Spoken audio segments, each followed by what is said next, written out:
So, chain index and behavior modeling. So, yung behavior modeling daw sa human resource is part siya ng social theory. Okay?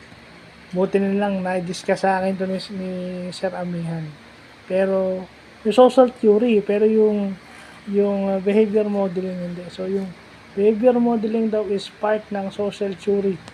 It is a way of showing or guiding the employees how to do something or behave when doing something. So yun, behavior modeling.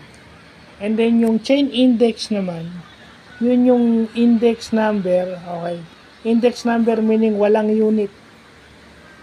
Dimensionless number yan. Pag sinabi mong index number, yan yung index number na may relasyon doon sa kanyang previous period o related doon sa kanyang previous period. Ang palatandaan yan, yung mga index number na pwede mong i-multiply o i-divide to a certain number. Kaya nga chain kasi magkakadugtong sila. So, yun yung natutunan natin sa human resource and business statistics. So, yun lang po.